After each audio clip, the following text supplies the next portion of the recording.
Yes we are live now. Hello friends, hopefully आप सभी बढ़िया होंगे, मस्त होंगे, जबरदस्त होंगे। सभी को गुड इवनिंग, नमस्कार, राम राम, सत श्री अकाल, अस्सलाम वालेकुम। What you feel connected with, like share subscribe आप कर देंगे। इसके अलावा फर्स्ट क्वेश्चन पे चलते हैं। बहुत ज्यादा बातें किए बिना पढ़ेंगे सवाल को और आंसर करेंगे। क्वेश्चन नंबर 1 क्या कहता है भाई? Which domain of child development deals with the affective component of child's personality, her feelings towards people, objects and surroundings.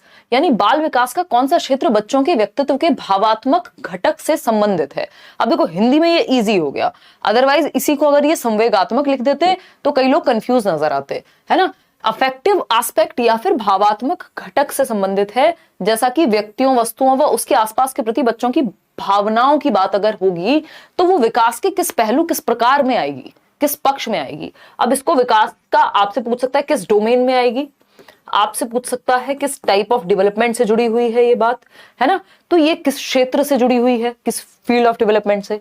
तो जब बात भावनाओं की आ रही है कि आसपास की चीजों के बारे में, लोगों के बारे में, सराउंडिंग के बारे में जैसा वो महसूस करती है ना, कि भाई मुझे ये पेन बहुत पसंद है।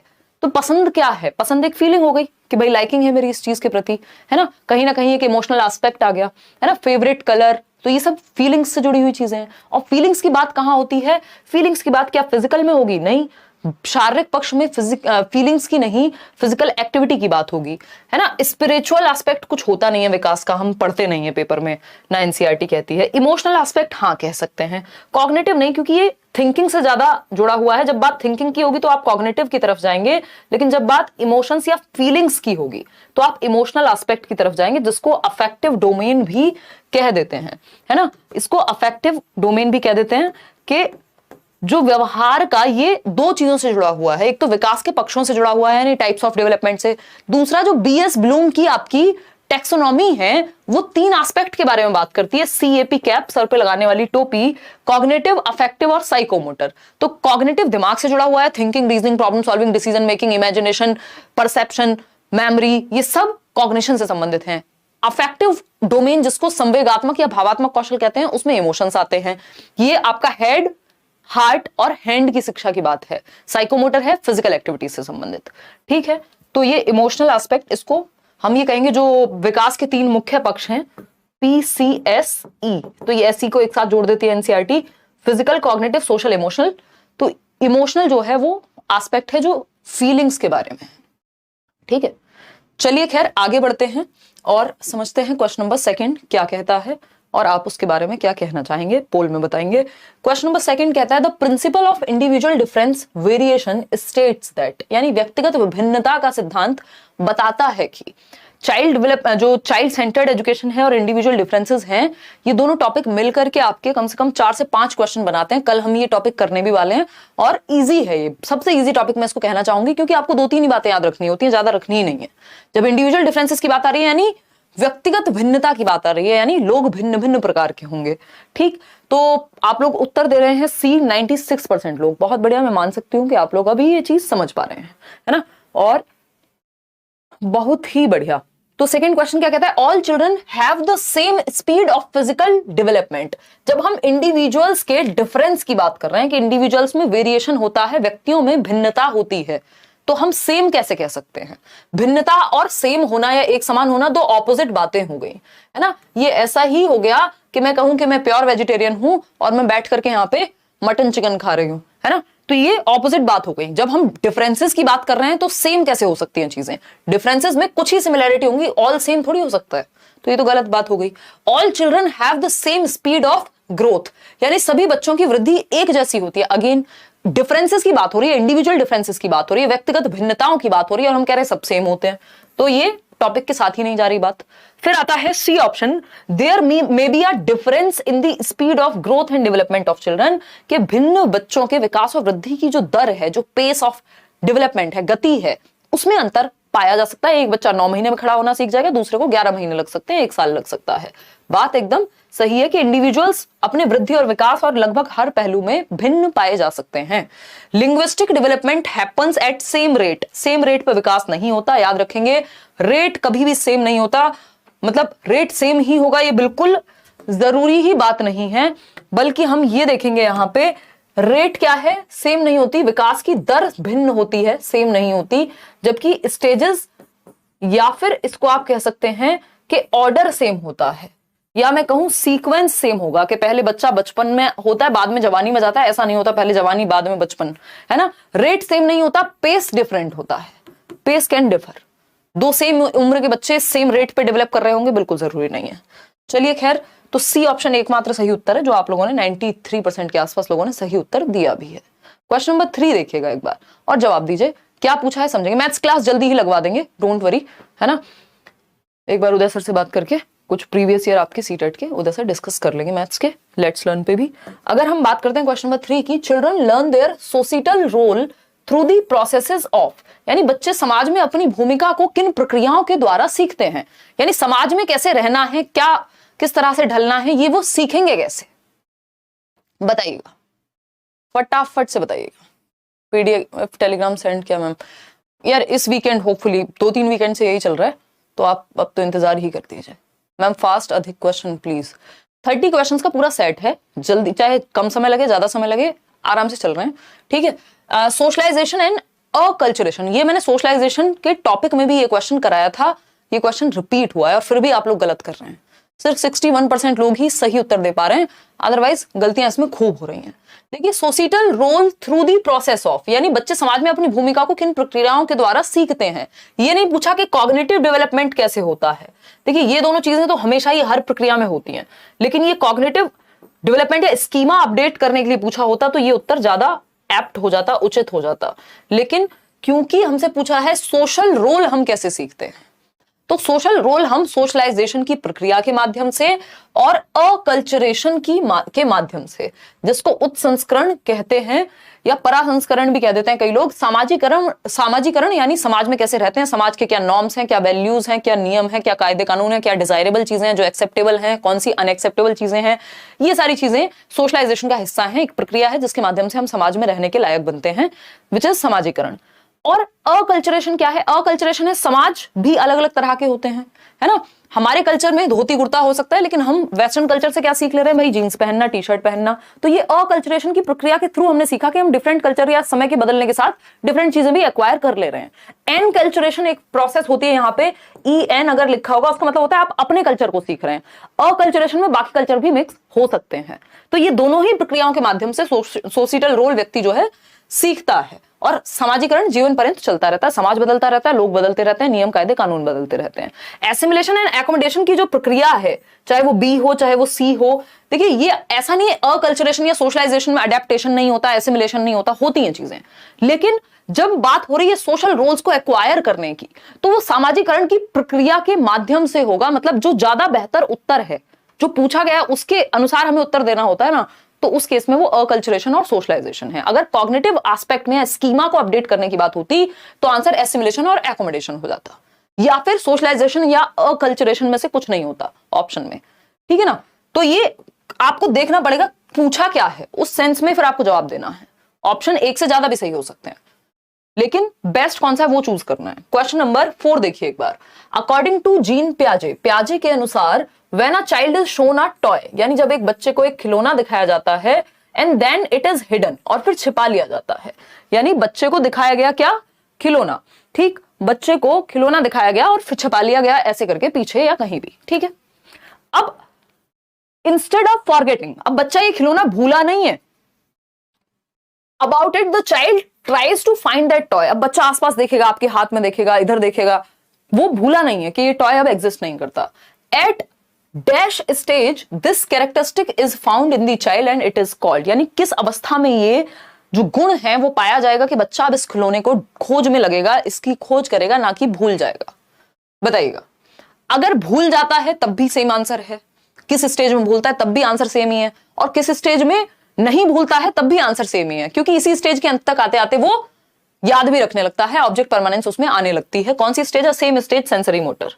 तो पूछा क्या है पहले, एट सेंसरी मोटर स्टेज, गत्यात्मक अवस्था प्याजे की, SPCF आपको निमोनिक पता है। सेंसरी मोटर गत्यात्मक अवस्था जन्म से 2 वर्ष की अवस्था के अंत तक आते आते 8-9 से 12 महीने के आसपास। And it is called object permanence. Object permanence यानी वस्तु स्थायित्व। अब वस्तु स्थायी हो गई उसके दिमाग में, अब उसने देख लिया कि ये एग्जिस्ट करती है, चाहे आप मेरे सामने से ले लो लेकिन मेरे दिमाग में तो रहेगी, तो out of sight out of mind नहीं होता। तो सेंसरी मोटर स्टेज में ऑब्जेक्ट परमानेंस वो अचीव कर लेता है। कमी या लैक ऑफ ऑब्जेक्ट परमानेंस भी इसी स्टेज की शुरुआत में है और अंत में इसी में अचीव भी कर लेगा। ठीक है, प्री ऑपरेशनल इसका सही उत्तर नहीं होगा, कॉन्क्रीट ऑपरेशनल तो बिल्कुल पॉसिबल ही नहीं है। ठीक है, ऐसा नहीं है प्री ऑपरेशनल में ऑब्जेक्ट परमानेंस हो नहीं रही है, लेकिन गुण किस स्टेज का है बात उसकी चलेगी। क्वेश्चन नंबर 5 देखिएगा, टू फैसिलिटेट कॉग्निटिव डेवलपमेंट यानी संज्ञानात्मक विकास को बेहतर बनाने के लिए, सुसाधित करने के लिए बच्चों में जीन पियाजे gave importance to dash while Lev Vygotsky emphasized dash. ये दोनों टॉपिक मैं आपको करा चुकी हूं क्वेश्चंस की फॉर्म में यूट्यूब पे, और वैसे भी ये टॉपिक्स हम पढ़ चुके हैं प्रीवियसली, तो अगर आपने नहीं देखा है तो वो आप जाकर के देख लेंगे। ठीक है ना, और फिर लाइक और शेयर भी कर देंगे जब उस सेशन को देखेंगे, इस सेशन को देखेंगे। अभी भी जितने भी लोग देख रहे हैं 10,165 अभी हम जुड़ गए हैं 11 मिनट में, तो सिर्फ 2800 लोगों ने लाइक शेयर किया है। ये एकदम जस्टिफिएबल नहीं है, है ना। मोकेम्बो बिल्कुल खुश नहीं हुआ ये देख के। चलिए खैर, ए 82% लोग कह रहे हैं उत्तर। तो टू फैसिलिटेट कॉग्निटिव डेवलपमेंट, पियाजे क्या कहेंगे, एक्टिविटी कराओ बच्चे को, ठीक है, जबकि वाइगोस्की कहेंगे लैंग्वेज, ठीक बात है, लेकिन हम फिर से चेक कर लेते हैं। पियाजे लैंग्वेज पे फोकस करेंगे, वाइगोस्की एक्टिविटी पे। तो जब हमें पता है MESE, ये 4 मुख्य फैक्टर्स हैं पियाजे की थियोरी में। मैचुरेशन यानी बायोलॉजिकल मैचुरेशन, एक्सपीरियंस जिसको एक्टिविटी कह देते हैं, सोशल इंटरेक्शन और इक्विलिब्रेशन। तो अब इसमें लैंग्वेज की बात तो नहीं है इन 4 फैक्टर्स में। तो हमें इतना पता है कि और वाइगोस्की लैंग्वेज को एक टूल मानते हैं। उनकी तो थियरी में 3 चीजें हैं, सोसाइटी, कल्चर और लैंग्वेज। तो हम ये कहें कि पियाजे ने लैंग्वेज को इंपॉर्टेंस दी है और वाइगोस्की ने एक्टिविटी को, तो ये गलत बात हो जाएगी। ऐसा नहीं वाइगोस्की ने एक्टिविटी को मना कर दिया, लेकिन जो मेन फैक्टर्स हैं उसमें ये बात नहीं है। वहां सोशल इंटरेक्शन है जो एक्टिविटी के नाम पे। रिवॉर्ड पनिशमेंट की बात दोनों में से कोई नहीं करता। तो क्रियाएं करने व भाषा की बात कौन करेगा, पियाजे करेंगे। ये आज डिस्कनेक्ट हो रहा है बीच बीच में, कुछ तो पंगा है। तो पियाजे एक्टिविटी की बात करेंगे, वहीं वाइगोस्की जो है वो लैंग्वेज की बात करेंगे। ए option is the right answer over here. आगे बढ़ते हैं क्वेश्चन नंबर 6 पर। देखते हैं क्वेश्चन नंबर 6 क्या कहता है और आपके मन में क्या जवाब है इसको लेकर के। लॉरेंस गोल्डबर्ग का एक क्वेश्चन है, मॉरल डेवलपमेंट की थियरी इन्होंने दी थी। The good boy good girl stage of moral development यानी नैतिक विकास की अच्छा लड़का अच्छी लड़की अभिविन्यास की जो अवस्था है उसकी मुख्य विशेषता क्या है। देखते हैं किस ऑप्शन को देख करके आप पता लगा पाएंगे कि व्यक्ति या बच्चा जो है वो अच्छा लड़का अच्छी लड़की अभिविन्यास के अंतर्गत है। पहला ऑप्शन है सीइंग रूल्स एज फिक्स्ड यानी रूल्स जो हैं वो फिक्स्ड होते हैं और एब्सोल्यूट होते हैं। बट ये तो 4th स्टेज है, लॉ एंड ऑर्डर कहते हैं इसको, या फिर सोशल ऑर्डर मेंटेनिंग कहते हैं। तो इसकी बात तो यहाँ नहीं हो रही, यहाँ तो गुड बॉय गुड गर्ल की बात हो रही है। अच्छा लड़का अच्छी लड़की यानी प्रेज यानी प्रशंसा की बात होगी।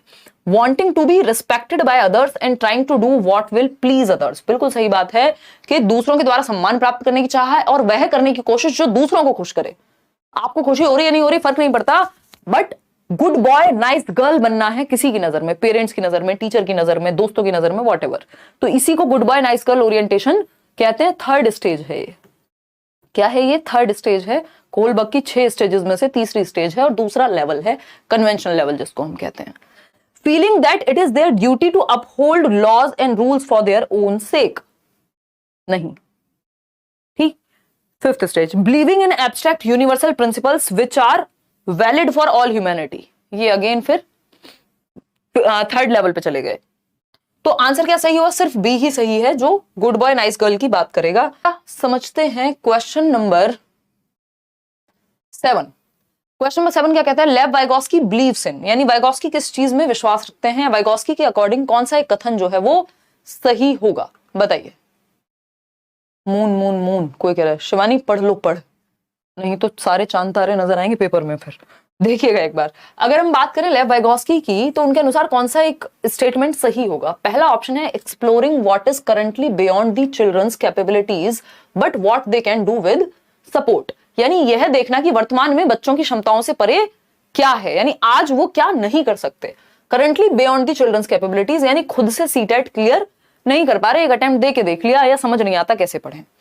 But what they can do with support, लेकिन सपोर्ट मिल जाए, लेट्स लर्न का नोट्स मिल जाए, प्रीवियस ईयर क्वेश्चन का एनालिसिस ऐसे कोई करके बता दे तो क्या हो जाएगा, पेपर क्लियर हो जाएगा। तो अपने आप वो नहीं कर पा रहे हैं बट मदद मिल जाएगी तो कर लेंगे। Limiting children to their current capabilities यानी जो उनकी आज की वर्तमान, ये पता नहीं क्या दिक्कत है, फिर वो नया नहीं सीख पाएंगे। मतलब जो आज की क्षमताएं बस उसी पे फोकस करो, कुछ नया या आगे बढ़ने की बात छोड़ ही दो, तो ऐसा नहीं होता। ठीक है ना, ये गलत हो जाएगा। फिर आता है C option, focusing only on what the child can do alone and without any help, यानी इस बात पे फोकस करना सिर्फ कि बच्चा अकेले क्या कर सकता है बिना किसी मदद के। तो इस बात पे नहीं, फिर मदद की भी बात होती है। वाइगॉस्की तो सोसाइटी, कल्चर, इनके इंटरेक्शन, हेल्प की बात करते हैं, स्कैफोल्डिंग की बात करते हैं। Aiming to teach concepts that are way beyond the zone of proximal development, यानी ZPD से बहुत दूर हैं जो कॉन्सेप्ट, बहुत दूर पे दिक्कत हो जाएगी। क्यों? क्योंकि वो बच्चे की पहुंच से ही दूर हो गए, वो मदद से भी नहीं सीखे जा सकते अगर वे बियॉन्ड है। तो थोड़ा सा ही आगे होने चाहिए बच्चे की रीच से, ताकि हल्के से मुश्किल उसको लगे, लेकिन ऐसा नहीं होना चाहिए कि उसको दूर दूर तक कुछ समझ में ही ना आए। अगर आप वो डायरेक्टली उसको समझाने लग जाएंगे जो दूर दूर तक भी समझ ना आए, तो फिर वो समझाने से या हेल्प से भी नहीं समझेगा।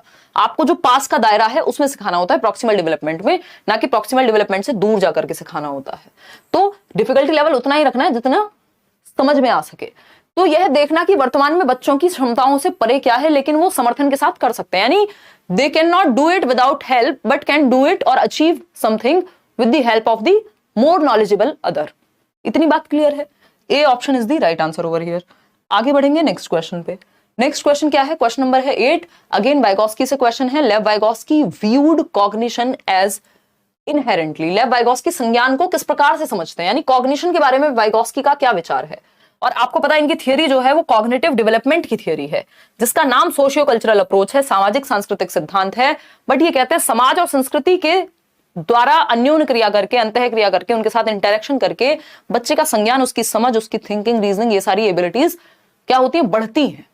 ये क्या हो रहा है यार, पता नहीं, आज तो कुछ तो नेटवर्क का कुछ तो पंगा है, क्या इशू है ये नहीं पता मुझे, बीच बीच में डिस्कनेक्ट हो रहा है, आपका जो ये कनेक्शन है ब्रेक हो रहा है। Lev Vygotsky viewed cognition as inherently genetic होता है। वाइगॉस्की तो जेनेटिक्स की, मैचुरेशन की और बायोलॉजी की बात भी नहीं करते, है ना, इंडिविजुअल। जबकि इनको इस बात पे क्रिटिसाइज भी किया जा चुका है, ये इनका क्रिटिसिज्म भी है कि ये बायोलॉजिकल एज की आपने इनकी पूरी थियरी में कहीं बात नहीं हुई, वो बस भाषा के कॉन्टेक्स्ट में, वो भी ऐसा नहीं है कि एकदम से समझ आ जाएगी, वो नेचुरली हो रही हैं चीजें। इंडिविजुअलिस्टिक एंड एक्टिविटी बेस्ड, यानी इंडिविजुअलिस्टिक बात करेंगे भाई, जो व्यक्ति सोसाइटी कल्चर की बात कर रहा है वो इंडिविजुअल सीखने की बात करेगा, ग्रुप में सीखने की बात करेगा, ग्रुप में सीखने की बात करेगा। यूनिवर्सल एंड इनवेरिएंट, देखिए ये यूनिवर्सल इनवेरिएंट कौन बात करता है, जो स्टेजेस की बात करे कि दुनिया में पूरी यही स्टेजेस होती हैं, बट ये तो कह रहे हैं कल्चर का प्रभाव पड़ेगा, जिस संस्कृति में आप रह रहे हैं उस पर आपके विकास का प्रभाव पड़ेगा, जिस समाज में आप रह रहे हैं उसका प्रभाव पड़ेगा। तो ये तो बात गलत हो गई, सबके लिए एक जैसा थोड़ा ही हुआ फिर विकास। सोशल एंड लैंग्वेज बेस्ड, यानी सामाजिक व भाषा आधारित है जो संज्ञान है, कि हम अपने संज्ञान को विकसित करते हैं, क्या किताबें हम पढ़ रहे हैं, क्या बातें हम कर रहे हैं, किस भाषा का प्रयोग हम कर रहे हैं, तो भाषा के माध्यम से हम अपने संज्ञान, अपनी समझ को विकसित करते हैं, और किस समाज या किन लोगों में हम इंटरेक्ट कर रहे हैं। तो D option is the right answer over here. Society, culture और लैंग्वेज, इन तीनों में से ही कोई आंसर इनका होता है, जिसमें से 2 ऑलरेडी ऑप्शन में थे। अब आता है 9th question. In a child centered classroom, यानी एक बाल केंद्रित कक्ष में टीचर को क्या करना चाहिए, शिक्षिका को क्या करना चाहिए, बताइएगा फटाफट से। कोई कह रहा है पंजाब से हैं, क्या BPSC फिल कर सकते हैं? उसमें ना कई लोगों को गलतफहमी है कि उसमें तो लिखा हुआ है भारत का नागरिक हो, भारत का नागरिक एज वेल एज, मतलब आप ठीक ठाक नागरिक हैं, उसमें ऐसा भी कुछ मेंशन्ड है कि आप क्रिमिनल और वो सब नहीं है, मतलब नॉर्मल एक नागरिक हैं भारत के, और दूसरा स्थायी नागरिक होंगे आप किसके, बिहार के। तो भारत के नागरिक हैं तभी आप बिहार के नागरिक भी हो पाएंगे, है ना। तो या बिहार के नागरिक हैं तो भारत के नागरिक ऑटोमेटिक होंगे, दोनों चीजें मतलब इंटर रिलेटेड हो गई। तो ऐसा नहीं है कि बाहर वाले फिल कर सकते हैं, उसमें ऐसा नहीं लिखा हुआ है। और वो 31 अगस्त है डेट, वो भी मैंने लास्ट में आपको दिखाया था, बोलने में वो 1 अगस्त मुझे याद रह गई है, जो लास्ट ईयर है आपका सेकेंड ईयर में। In a child centered classroom the teacher, बाल केंद्रित शिक्षा में बच्चा एक्टिव होगा और टीचर क्या होगा, टीचर भी एक्टिव होगा। देखते हैं क्या होगा। Classifies the learners on the basis of their abilities, abilities के बेस पे बांट देता है, नहीं सेग्रीगेट नहीं करते बच्चों को। यूजेस फियर, डराएगा नहीं। कंसिडर्स हर सेल्फ और himself as the ultimate source of knowledge, ये तो ट्रेडिशनल क्लासरूम में होता था। एक होता है क्या आपका चाइल्ड सेंटर्ड क्लासरूम, ये मैंने डिस्कस किया हुआ है यूट्यूब पे भी, बैचेस में भी अभी हम करेंगे डिस्कस। ट्रेडिशनल क्लासरूम, पारंपरिक टीचर सेंटर्ड क्लासरूम, वहां टीचर को सब कुछ आता है और वो ज्ञान भर देगा बच्चे में, ये अप्रोच पहले हुआ करती थी। चाइल्ड सेंटर्ड में बच्चे और टीचर दोनों मिलकर के नॉलेज को, ज्ञान को सृजित करते हैं या कंस्ट्रक्ट करते हैं। तो pays individual attention to each learner, ये बात एकदम सही है कि प्रत्येक शिक्षार्थी पर व्यक्तिगत ध्यान देने की कोशिश जो है टीचर करेगा। चाइल्ड सेंटर्ड का मतलब है कि चाइल्ड सेंटर में है, तो चाहे वो 30 बच्चे हों। अब हमारे देश में स्थिति ये है कि बहुत ज्यादा एडमिशंस, एनरोलमेंट बहुत ज्यादा हो जाता है, अदरवाइज एक सीमित मात्रा में बच्चे होने चाहिए जिससे कि हर बच्चे पे ध्यान दिया जा सके। ठीक है ना, क्लियर है जी बात। हाँ अच्छा ठीक है, पढ़ाई कर लो अंशु सिंह। देखिए तो D option is the right answer. आगे बढ़ेंगे क्वेश्चन नंबर 10 पर। हार्वर्ड गार्डनर, एक क्वेश्चन गार्डनर से आता ही है। हार्वर्ड गार्डनर बिलीव्ड दैट, यानी हार्वर्ड गार्डनर का क्या मानना था, बताइए। Each individual possesses different types of intelligences in varying degrees, यानी वो मानते थे कि प्रत्येक व्यक्ति के पास अपना अलग अलग मात्रा में विभिन्न प्रकार की बुद्धि होती है। देखिए बी ऑप्शन है intelligence is pre determined and fixed at birth. इस बात के अगेंस्ट है गार्डनर के फिक्स्ड है जो बुद्धि है आपकी, या प्री डिटर्मिन्ड है, पहले से सुनिश्चित है ना, या एक सिंगल एंटिटी है बुद्धि, आईक्यू स्कोर है बुद्धि। इन सब चीजों को बिल्कुल सिरे से नकारते हैं गार्डनर। वो कहते हैं ये क्या है, एक एबिलिटी है जो अलग अलग मात्रा में अलग अलग लोगों में हो सकती है, या कई प्रकार की बुद्धि एक व्यक्ति में हो सकती है, बस मात्रा या डिग्री का जो अंतर है वो हो सकता है ज्यादा हो किसी में कम हो किसी चीज को लेके। Each individual possesses only one type of intelligence, ऐसा उन्होंने नहीं कहा, मल्टीपल टाइप्स ऑफ इंटेलिजेंसेस हो सकते हैं, किसी एक में आप अच्छे हो सकते हैं बहुत ज्यादा, लेकिन ऐसा नहीं है कि एक ही प्रकार की बुद्धि है किसी में। Intelligence is a general ability to adapt to certain situations, ये जनरल एबिलिटी है, ये भी इन्होंने नहीं कहा। जनरल एबिलिटी की बात एल्फ्रेड बिने करते हैं कि एक सामान्य तत्व होता है बुद्धि का जो हर जगह पे काम आएगा, मैथ में अच्छे हैं तो हर चीज में अच्छे होंगे। प्रत्येक व्यक्ति के पास अलग अलग मात्रा में विभिन्न प्रकार की बुद्धि होती है। ये बात जो है गार्डनर कहते हैं कि हो सकता है आपको डांस में आपके पास बहुत अच्छी बॉडी काइनेस्थेटिक बुद्धि नहीं है, तो हो सकता है आप डांस में अच्छे ना हो सकता है आप में म्यूजिकल इंटेलिजेंस हो सकता है आप खिचड़ी हो सबकी, थोड़ी थोड़ा सब कुछ हो आप में, है ना। तो वेरिंग डिग्री का अंतर होता है, लेकिन अलग अलग प्रकार की बुद्धि आप में हो सकती है। आगे बढ़ते हैं क्वेश्चन नंबर 11। क्या कहता है ये, अगेन वाइगॉस्की का क्वेश्चन। देख रहे हैं आप एक सेट में 3 क्वेश्चन तो अभी तक वाइगॉस्की के आ चुके हैं। अकॉर्डिंग टू लेव वाइगॉस्की, प्राइवेट स्पीच निज वाक, याद करो कौन सी स्टेज है ये, याद आ रहा है, कुछ नहीं आ रहा भाई। 2 से 3 से 6 भी आ जाता है कई बार पेपर में, नहीं तो 2 से 6 आप इसको लगा के चलो, ठीक। निज वाक, ईगोसेंट्रिक स्पीच जो प्री ऑपरेशनल में आती है पियाजे के अनुसार, तो helps the students to regulate their thinking, यानी विद्यार्थियों की सोच को विनियमित करती है जो निजी संवाद है। या फिर B option, does not impact student thinking पे कोई प्रभाव नहीं पड़ता। अब जो व्यक्ति, खिचड़ी है हमारी तो हाँ ज्यादातर लोगों का यही होगा, सोसाइटी कल्चर लैंग्वेज, है ना, अपना भी कुछ ऐसे ही है। देखिए तो लिंग्विस्टिक इंटेलिजेंस की अगर हम बात कर रहे हैं, जो व्यक्ति अपनी थियोरी में 3 महत्वपूर्ण चीजें हैं बीपीएल की तरह, एससीएल बोले तो सोसाइटी कल्चर लैंग्वेज। तो जब लैंग्वेज इतनी इंपॉर्टेंट है वाइगॉस्की के लिए, तो क्या वो ये कहेंगे कि कोई इंपैक्ट नहीं होता थिंकिंग पे, जबकि वो तो कह रहे हैं लैंग्वेज से कॉग्निटिव डेवलपमेंट होगा, टूल है language, is a tool for cognitive development. Hinders the students thinking, तो लैंग्वेज से क्या है, हिंडर हो जाएगी, यानी प्राइवेट स्पीच से हिंडर यानी रुकावट बन जाएगी थिंकिंग में, जबकि थिंकिंग भाषा से होगी या किससे करेंगे। इंक्रीजेस स्टूडेंट्स ईगोसेंट्रिसिज्म की बात पियाजे कर रहे हैं, वाइगॉस्की नहीं कर रहे हैं, ठीक है। समझना होगा क्वेश्चन को, कोई तो डी लिख रहा है जबकि डी हो नहीं सकता, डी फॉर डॉग भी बनाया है ना। क्रिएटिविटी तो पूरी लगा दी आपने, लेकिन उत्तर गलत दे दिया सरकार। नाम क्या है आपका, विकास कुमार। चलिए तो आंसर क्या है इसका, मतलब आप लोगों ने 54% लोगों ने डी उत्तर दे दिया। कौन से सस्ते नशे हैं भाई ये, है? कमाल कर दियो, बहुत बढ़िया चिंटू। देखिए ए ऑप्शन सही है इसमें, डी नहीं, एतिश्री रॉय, बहुत बढ़िया नाम है आपका। देखिए helps the students to regulate their thinking, ये मैंने आपको प्राइवेट स्पीच बताते समय भी बताया था कि सोच को रेगुलेट करने में, प्राइवेट स्पीच जब हम खुद से बात कर रहे हैं, खुद को ही डायरेक्शन दे रहे हैं, खुद से बात करके कि नहीं यार हिमांशी ये वाला नहीं, ये वाला सही होना चाहिए। जब आप पेपर में ऐसे बोल के बातें कर रहे होते हैं तो आप खुद को दिशा दे रहे होते हैं, आप अपनी थिंकिंग को रेगुलेट कर रहे होते हैं। जब आप बात कर रहे होते हैं खुद से बोल करके, आप सेल्फ डायरेक्शन, सेल्फ रेगुलेशन का काम कर रहे होते हैं वहां पे। ऐसा नहीं है कि इससे ईगोसेंट्रिज्म बढ़ जाएगा कि बस आप अपने ही बारे में सोचेंगे, ऐसा नहीं है। जब वो बच्चा एक पजल को सॉल्व करते समय बात कर रहा है यार ये पीले वाला नहीं नीले वाला लगाना है, तो वो एक प्रॉब्लम को सॉल्व करने की बात कर रहा है, तो उसकी जो सोच है वो उसके प्रॉब्लम सॉल्विंग को बेहतर कर रही है, उसकी थिंकिंग को एक दिशा दे रही है, ठीक है ना। तो ये डी कैसे हो सकता है, मतलब ये आपने क्या सोच के उत्तर दिया है, ये पियाजे के कॉन्टेक्स्ट में समझ आता। वो तो वाइगॉस्की तो ईगोसेंट्रिज्म की बात ही नहीं करते। पूछा है अकॉर्डिंग टू वाइगॉस्की, इतना बड़ा लिखा हुआ है, फिर भी आप लोगों ने ये काम किया है, तो मुझे कहना ही पड़ा क्या करें। देखिए तो पियाजे की अगर हम बात करें तो आत्म केंद्रीयता की बात वही करते हैं, ईगोसेंट्रिक होने की, कि बच्चा सेल्फ सेंटर्ड है। यहां ऐसा नहीं होगा, क्योंकि वाइगॉस्की के अनुसार जो लैंग्वेज है या प्राइवेट स्पीच है, खुद से बोल के बात करना, ये रेगुलेट करता है बच्चे की थिंकिंग को, दिशा देता है, डायरेक्शन देता है। क्वेश्चन नंबर 12 देखिएगा। अब ये तो पेट पे बाण मारने वाला सवाल है, इसमें तो कई लोग घायल ही हो जाएंगे। असर्शन यानी ये है क्या, एक प्रॉब्लम आपके सामने रखी है, कथन जिसको हम कहते हैं, और दूसरा इसका रीजन दिया जाता है कि इस प्रॉब्लम का या इस स्टेटमेंट का ये रीजन हो सकता है या नहीं।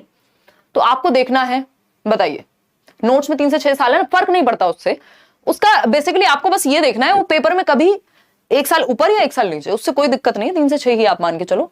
भाई वही बात ईगो सेंट्रिक की 2 से शुरू हो जा रही है पियाजे की थियरी में, तो ऐसा भी हो सकता है कई जगह पे आपको 2 साल भी देखने को मिल जाए, तो अर्ली चाइल्डहुड भी ध्यान रख सकते हो आप, उससे कोई फर्क नहीं पड़ता। कोई कह रहा है मैम बहुत भेदभाव करते हैं, ऐसा नहीं है यार, ऐसी बातें नहीं सोचते। 78% लोग ए कह रहे हैं। हाँ, ये तो आपको लगता है अक्कड़ बक्कड़ बम्बे वो सबसे पहले जो दिख जाए वही है सही, ANRR राइट है।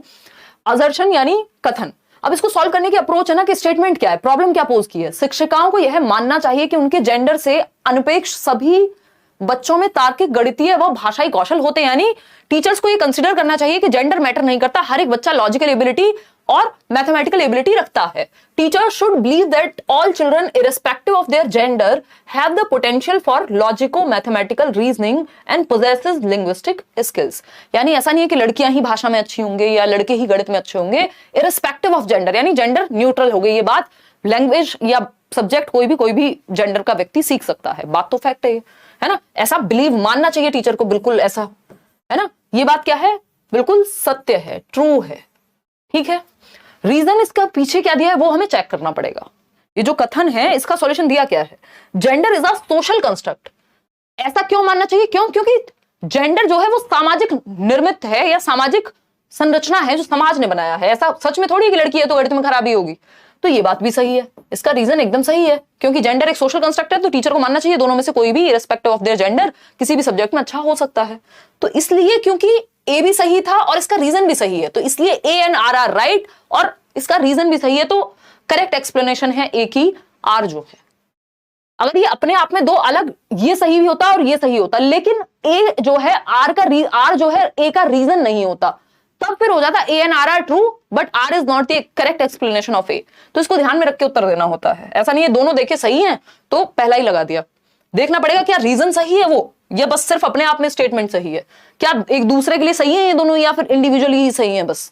तो वो इंडिविजुअली से नहीं चलेगा कि तुम भी बहुत बढ़िया इंसान हो, मैं भी बहुत बढ़िया इंसान हूं, और मैंने कह दिया अच्छा दोनों बढ़िया इंसान है और रीजन भी फिर सही लगा दिया, वो नहीं चलेगा, ठीक है ना। एक दूसरे के लिए सही है तभी ये वाला सही आएगा कि सही रीजन है ए का। इस चीज का ध्यान रखना है हमेशा सॉल्व करते समय। क्वेश्चन नंबर 13 पे चलते हैं, क्या कहता है question number 13, what kind of diversities should a teacher include in her classrooms. यानी एक शिक्षिका को अपनी कक्षाओं में किस प्रकार की विविधताओं को शामिल करना चाहिए। यानी कि आपकी क्लासरूम में बहुत सारे विविध बच्चे होंगे, विविध का मतलब क्या है, डिफरेंट, चाहे वो दिखने में हो, भाषा में हो, कल्चर में हो, कास्ट में हो, अपने इंटरेस्ट एप्टीट्यूड एटीट्यूड में हो, अलग अलग बच्चे हो सकते हैं, ठीक है ना विकास। तो अगर हम बात करें तो किस किस तरह की डाइवर्सिटी को आपको इंक्लूड करना चाहिए, यानी शामिल करना चाहिए किस प्रकार की विविधता को एक शिक्षिका के रूप में। इकोनॉमिक यानी आर्थिक रूप से कोई कमजोर है, कोई बहुत ही संपन्न है, कोई मिडिल क्लास है, कोई फर्क नहीं पड़ता, इंक्लूड करेंगे आप। रीजनल यानी क्षेत्रीय, किसी भी क्षेत्र से आ रहा है, इंक्लूड करेंगे आप। लिंग्विस्टिक, अलग अलग भाषा बोलते हैं बच्चे, इंक्लूड करेंगे आप। सोशियो कल्चर, अलग अलग सामाजिक सांस्कृतिक परिप्रेक्ष्य से आ रहे हैं, बिल्कुल सही बात है बच्चे। सॉरी, इंक्लूसिव एजुकेशन की जब हम बात कर रहे हैं या डाइवर्सिटी की जब हम बात कर रहे हैं, हम कह रहे हैं हर एक प्रकार की भिन्नता चलेगी, यूनिटी इन डाइवर्सिटी की बात करते हैं। तो फर्स्ट, सेकंड, थर्ड, फोर्थ चारों ही सही हैं। तो जब आप चारों में से किसी को नेगेटिव या एलिमिनेट नहीं कर पा रहे हैं तो डी ऑप्शन हो गया जिसमें चारों ऑप्शंस सही हैं। ये सबसे इजी क्वेश्चन था आज का। क्वेश्चन नंबर 14 देखिएगा और बताइएगा क्या है कहानी। आज एक छोटी सी एक्सरसाइज है, हर एक सेशन में कोशिश करनी है ये बताना सबसे मुश्किल क्वेश्चन कौन सा लगा आपको, नंबर या उसके बारे में कुछ। हाँ, पानी पी लिया करेंगे भाई। देखिए बताइए,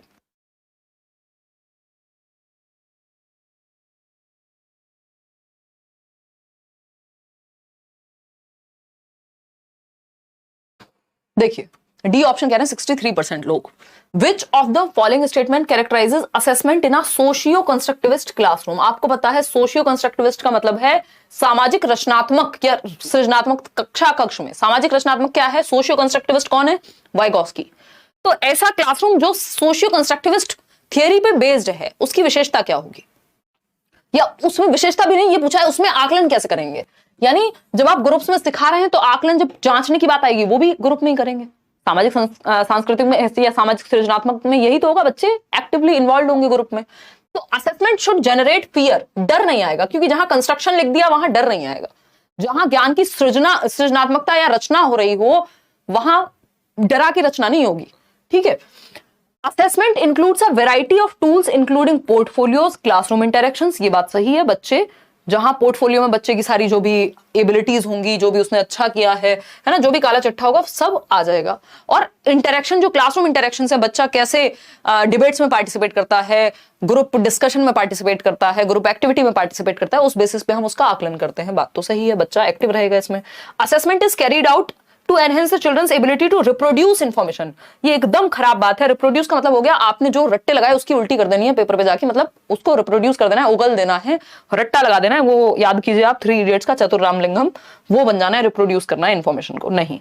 assessment should focus only on what the child does not know rather than what the child knows.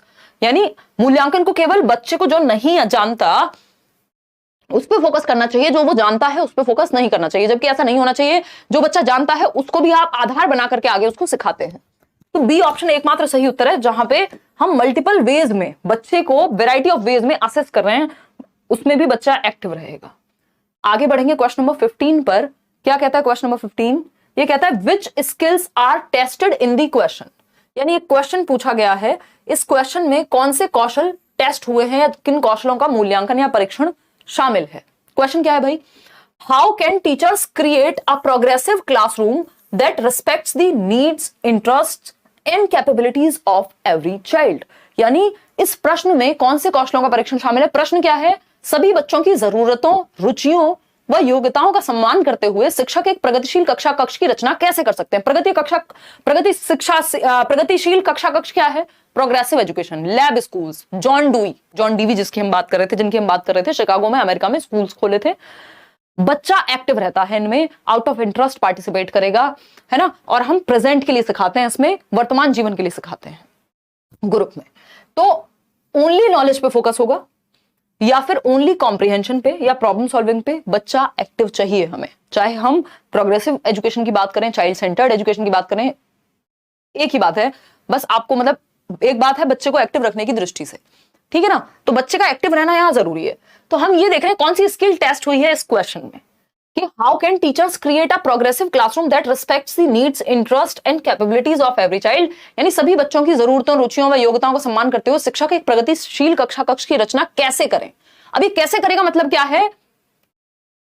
कैसे करेगा मतलब है एक प्रॉब्लम है टीचर के सामने सॉल्व करने के लिए, तो इसमें प्रॉब्लम सॉल्विंग टेस्ट हुई है कि एक प्रॉब्लम रखी गई है, उसको कैसे सॉल्व किया जाएगा। तो ये प्रॉब्लम सॉल्विंग पोज की गई है इस क्वेश्चन के माध्यम से। तो आपको आंसर इस क्वेश्चन को पढ़ते हुए देना था, है ना। सिर्फ नॉलेज थोड़ी चेक किया कि टीचर को नॉलेज कितनी है, समझता कितना है।